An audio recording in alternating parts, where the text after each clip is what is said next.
Hello, another one in English today.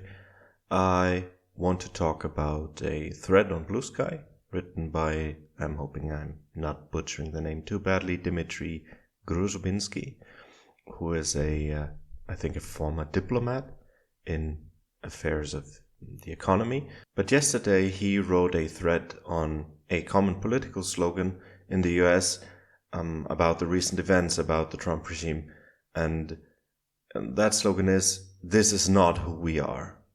And he's trying to think through it, and he's got some very good thoughts on it, to which I think I can add a few things coming from a perspective of my philosophical background.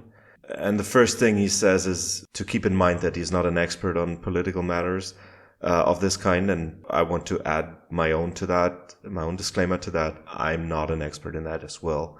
So don't take it as gospel. Basically, he makes a distinction between three ways to interpret the statement, "This is not who we are."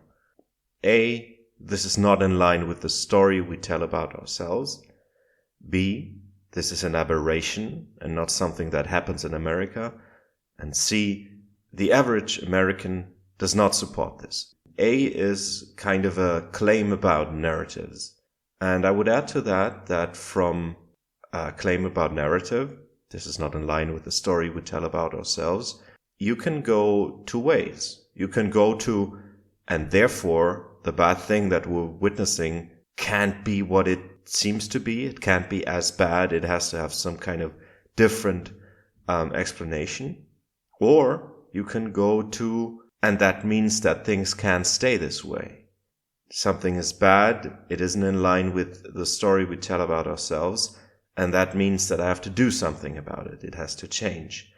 And the latter one we could kind of call a positive patriotism. You have certain ideas about your society, and you want to make them true.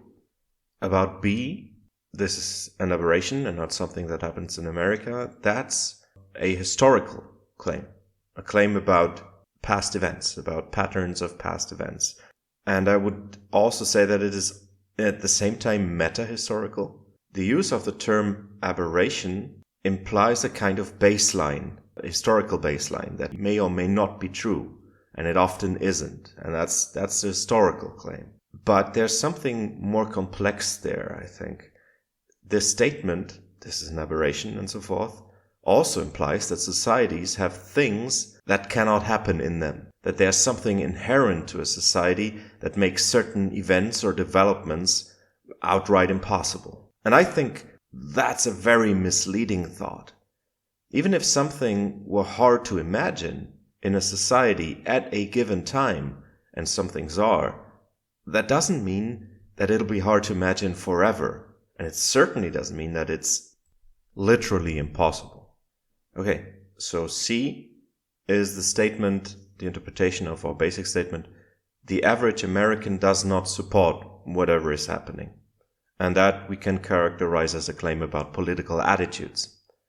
In the thread, Dimitri makes a very good point about the intensity of attitudes that can differ, and they matter. There are a lot of things we are politically weakly opposed to or for, in favor of. But it's not going to make us do anything. It's not going to change the way we vote. It's not going to get us riled up and more active in any way. And that's important, I think, to keep in mind. So I don't have a lot to say about the third version, the average American claim, the claim about political attitudes. So I'm going to move on to a fourth one. A fourth interpretation of "this is not who we are," and that is a more strictly aspirational statement, which we could phrase as "this is not what we want to be." And that doesn't imply that we actually ever were what we want to be. Basically, it comes down to this is not what I or the people I share my values think we should want to be. And I think that's kind of the purest way to interpret the statement that we're talking about. And I think it's the purest and least objectionable because it doesn't rest on these historical or meta-historical claims that I talked about. It doesn't rest on any kind of contrafactual, like one version of the A statement. This is not in line with the story we tell about ourselves.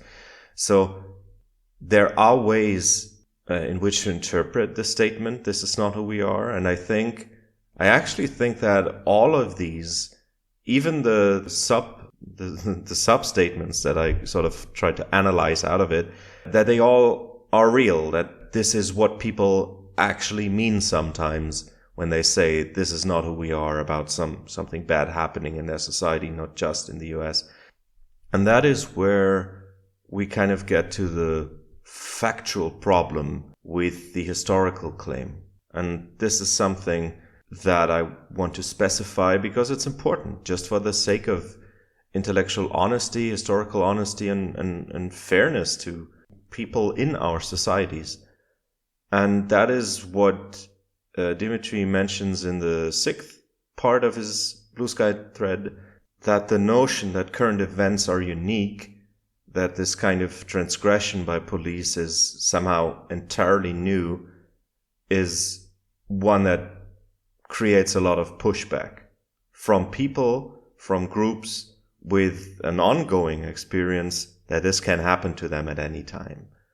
And that is a very important point, because I personally believe that if we're going to make our societies better, then we cannot, for the sake of a clearer narrative, cut out anything historical that is bad about them, these societies, and especially not if this is still ongoing. When it comes to police violence and police transgressions, there is also a whole world of systemic trouble with police as an institution.